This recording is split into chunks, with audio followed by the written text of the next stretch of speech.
Earth signs, tignan po natin kung ano ang mensahe para sa iyo ngayong araw. Keep in mind po na ito ay general reading lamang, so hindi po lahat ay makaka-relate. So be open-minded. Sa mga hindi pa po nakasubscribe dito sa ating channel, please subscribe na po kayo. And pa-like na din po ng ating video. At sa mga nais naman pong mag-avail ng ating private readings, Lucky Stones and Amulet, makikita nyo po yung link sa description box below. Tarot Intentions by Aliana Reyes. We have bad health. So, pwedeng masama yung pakiramdam ninyo ngayon, Earth signs. Ayan po. Pwedeng merong masakit-sakit sa inyong katawan. We have judication. Some of you, hindi lang sa katawan ninyo. Pwedeng yung kalooban ninyo masakit. Ayan. Meron dito, pwedeng nagre-reklamo or nire-reklamo ka ngayon. We have poverty, pero nakabaligtad siya. Okay. So, ayun. Meron dito, yung pagod mo, hindi niya na-appreciate. Ang nakikita niya lang is yung kanyang sarili.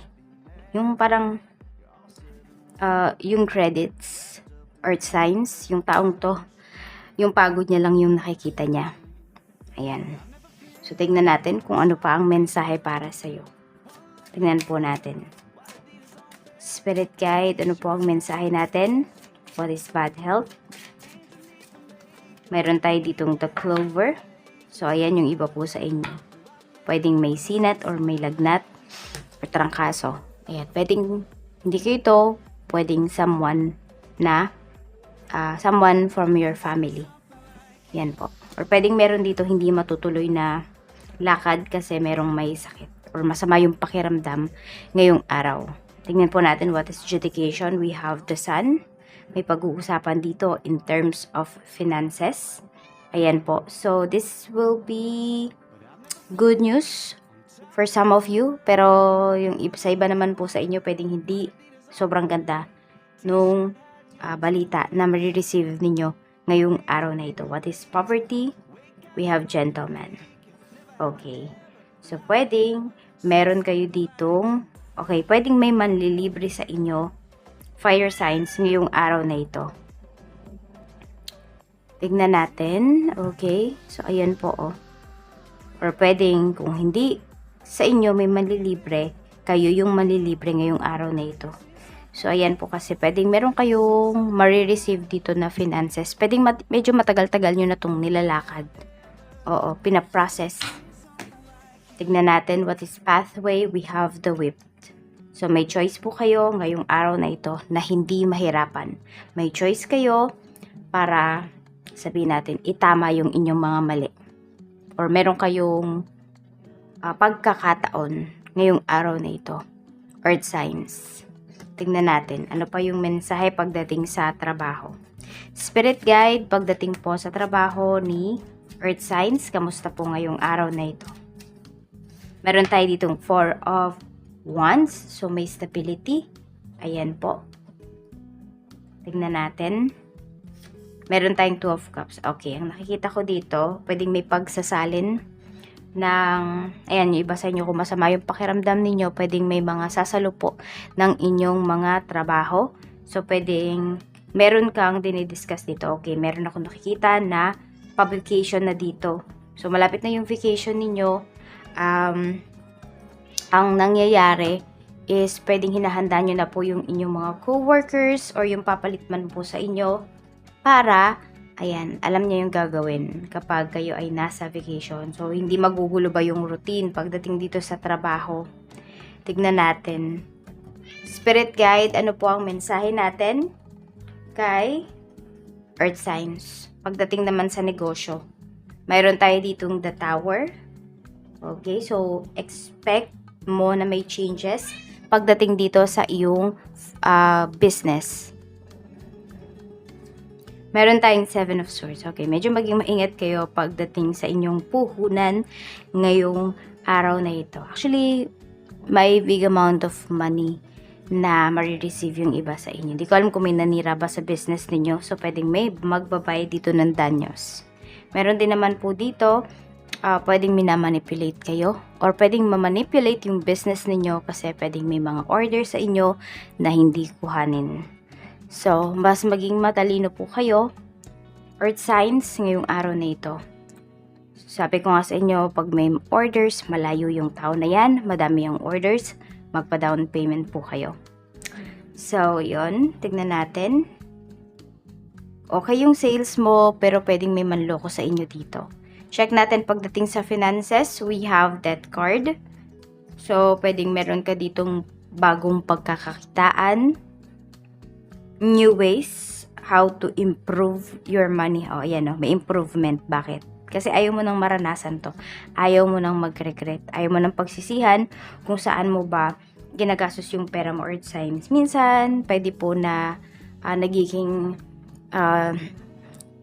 indecisive ka pagdating sa mga gastusin. Ayan, pag nakahawak kasi yung iba sa inyo ng pera, talagang dumadapo lang or baka nga hindi pa dumadapo sa inyong mga palad, ubos na. So may mga times po talaga na hindi ninyo nakokontrol yung inyong finances. Kahit sabihin natin, maliit or malaki man po ang inyong kinikita. So parang ang ending niya lagi is nagsisisi kayo. So pwede ngayong araw na to meron ka pagsisihan sa purchase na gagawin mo. Sabihin natin, alam nyo, kahit yung iba po sa inyo, Earth signs, kahit po yan ay about sa pagkain. Ayan, baka kasi mamaya bumili nga kayo ng pagkain, tas takaw mata lang pala kayo, ganyan. Or mga unhealthy foods pala yung mga nabili ninyo. So may mga pagsisisi po kayo dito. Ayan, or pwedeng meron kayong vitamins kasi yung narinig ko dito. So, pwedeng iba sa inyo, nakalimutan nyo na bumili ng vitamins nyo or vitamins ng anak ninyo. So, ayun, wala nang mabili or wala nang pambili pala. Ngayon kasi naubos na. So, tignan po natin pagdating naman sa love life. Mayroon tayo ditong strength. Mayroon tayo ditong the magician. So, dito naman ay may pagbibigayan. Pagdating sa relasyon or pwedeng earth signs, could be, mas nagmamature kayo, mas kayo yung nagpapakumbaba pagdating po dito sa inyong relasyon. We have Queen of Pentacles. So, pwedeng, ayan, baliktad ngayon. Pwedeng kung sino po yung babae sa inyo, ng person mo is pwedeng, yun yung kumikita ngayon. Or kayo yung kumikita ngayon. Pagdating dito sa inyong marriage, pagdating sa relasyon niyo. Okay, we have the Hierophant. Meron dito, ayan po, pwedeng isi-secure nyo na talaga yung inyong relationship. So, pwede pong mauwi ito sa pagpapakasal. So, pwedeng yan yung hinihintay ng person mo pagdating dito sa inyong relationship. Tignan po natin.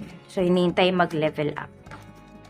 Tignan po natin ano pa ang mensahe spirit guide for earth signs ngayong araw na ito. We have caring connections. Ayan. Napakalambing naman ngayong araw. Parang hindi kayo nag-aaway. Yan po yung parang makikita ng mga tao sa paligid ninyo. Meron tayo ditong blossoming abundance. Ayan po. At mayroon tayo ditong financial constraint. Okay, matatapos na po yung inyong mga problems in terms of finances. And yan, basta yung mga awayan, yung mga hindi magagandang nangyayari sa life ninyo, earth signs, magkakaroon na yan ng solusyon. Kaya wag po kayong susuko. At ito po yung lucky numbers mo. We have number 31, 30, 37, 35, 14, 3, and 13. So, madami kang 3, halos, oo, lahat ng, mo may number 3. So, number 3 is about teamwork. Ayan po. About cooperation. So, ayan nga po. Yung mga involved dito sa life mo ngayon is magkakaroon ng pagtutulong-tulong. Okay. Unity. Para po matapos na yung mga kinakaharap na problema. So, kung may narinig man po kayo na negative dito sa ating energy reading, ayan po. Tinatanggal na po natin yan. Spirit guide. Okay. You are healed. Earth signs. You are debt free. Maraming salamat po, Earth Signs, and see you again on my next video. Bye-bye!